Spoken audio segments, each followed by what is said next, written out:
আসসালামু আলাইকুম প্রিয় বন্ধুরা, কেমন আছেন? আশা করি ভালো আছেন। আমিও আপনাদের দোয়ায় ভালো আছি।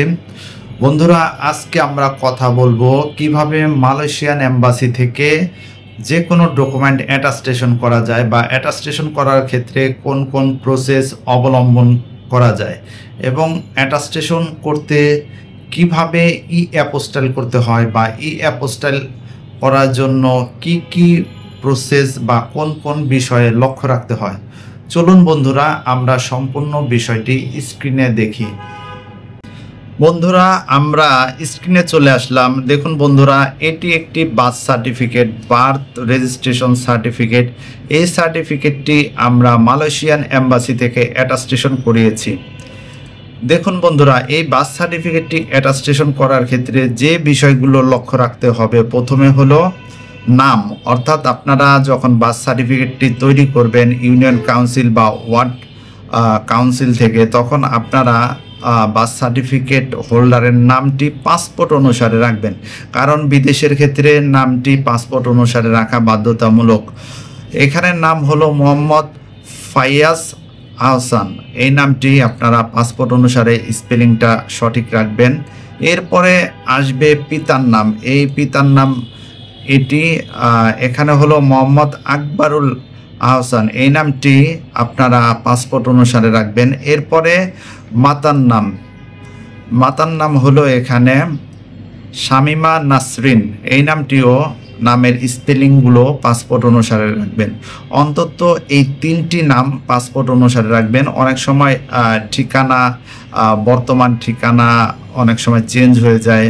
ঠিকানা চেঞ্জ হলেও সমস্যা নাই, তবে পাসপোর্ট হোল্ডারের নাম, পিতার নাম, মাতার নাম, এটির সাথে বার্থ সার্টিফিকেট হোল্ডারের নাম, পিতার নাম, মাতার নাম, এই তিনটি বিষয় ঠিক রাখবেন। এভাবে বার্থ সার্টিফিকেটটি তৈরি করে বার্থ সার্টিফিকেটটি সংশ্লিষ্ট ইউনিয়ন কাউন্সিল বা ওয়ার্ডের যিনি বা জোনের যিনি দায়িত্ব রয়েছেন, সিটি কর্পোরেশন হলে যেমন এটি হলো ঢাকা নর্থ সিটি কর্পোরেশনের আন্ডারে, এখানে অ্যাসিস্ট্যান্ট হেলথ অফিসার সিগনেচার করছে, অর্থাৎ যিনি দায়িত্ব আছেন বার্থ সার্টিফিকেট ইস্যু করার, তার সিগনেচার নেবেন।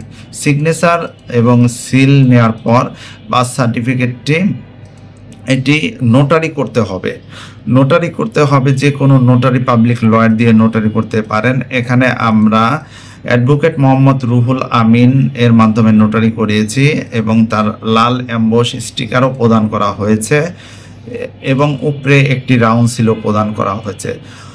নোটারিটি যথাযথভাবে করার পর বন্ধুরা, আপনারা ই অ্যাপোস্টাইলের জন্য আবেদন করবেন বা এটি যে কোনো এজেন্সির মাধ্যমে ই অ্যাপোস্টাইল করাবেন।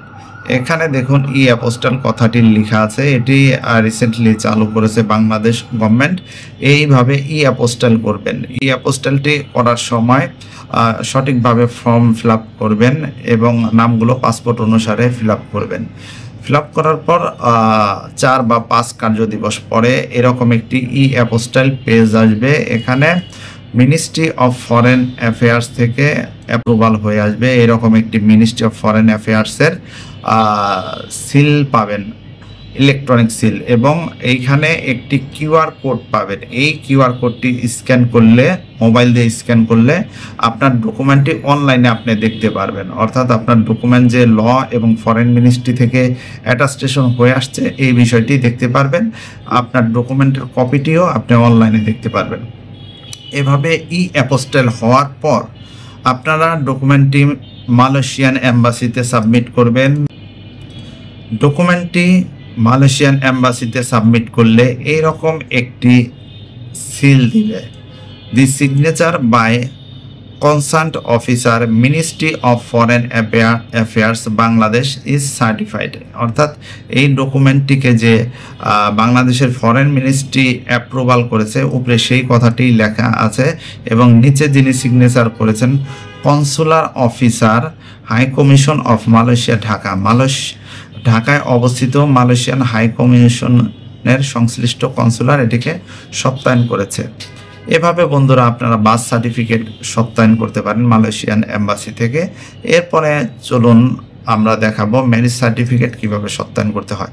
ম্যারেজ সার্টিফিকেট সত্যায়নের ওই একই প্রসেস, তবে এখানে কিছু কথা বলে রাখি। ম্যারেজ সার্টিফিকেটটি অ্যাপোস্টেল করার জন্য আপনাকে নিকানামা বাংলা, নিকানামা ইংলিশ এবং ম্যারেজ সার্টিফিকেট এই 3টি ডকুমেন্ট একত্রে আপলোড করে অ্যাপোস্টেল করতে হবে। এই যে দেখুন বন্ধুরা, অ্যাপোস্টেল এটি হয়ে গেছে।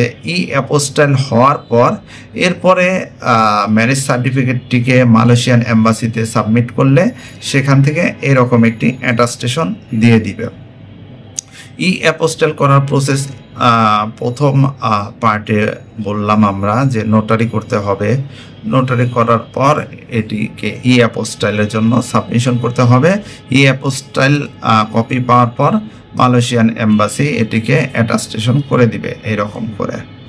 প্রিয় বন্ধুরা, এরপরে আমরা দেখাবো আরেকটি ডকুমেন্ট, এটি হলো পুলিশ ক্লিয়ারেন্স। পুলিশ ক্লিয়ারেন্স কীভাবে মালয়েশিয়ান এম্বাসি থেকে অ্যাটাস্টেশন করতে হয়। বন্ধুরা, এটি একটি পুলিশ ক্লিয়ারেন্স, তবে আপনাদের অবগতির জন্য বলা রাখা ভালো, বর্তমানে অধিকাংশ পুলিশ ক্লিয়ারেন্সই ফরেন মিনিস্ট্রি থেকে অ্যাপোস্টেল করে দেয়। অ্যাপোস্টেল করে আপনাদেরকে দিবে। যদি কোনো পুলিশ ক্লিয়ারেন্স অ্যাপোস্টেল ব্যাক সাইডে করে না দেয় তাহলে আপনারা অ্যাপোস্টেল করে নেবেন। অ্যাপোস্টেল করে নেবেন। যেমন এই পুলিশ ক্লিয়ারেন্সের ব্যাক সাইডে অ্যাপোস্টেল ছিল না বিধায় এটিকে অ্যাপোস্টেল করা হয়েছে। অ্যাপোস্টেল অর্থাৎ ল এবং ফরেন মিনিস্ট্রির পারমিশন বা অ্যাটাস্টেশন হওয়ার পর ডকুমেন্টটিকে মালয়েশিয়ান এম্বাসিতে সাবমিট করতে হবে। মালয়েশিয়ান এম্বাসি এরকম একটি সিল দিবে। সিল দিলে এটি মালয়েশিয়ান এম্বাসি থেকে অ্যাটাস্টেশন হয়ে যাবে।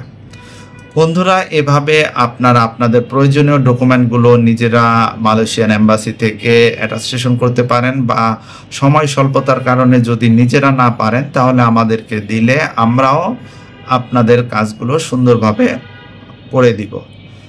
ধন্যবাদ।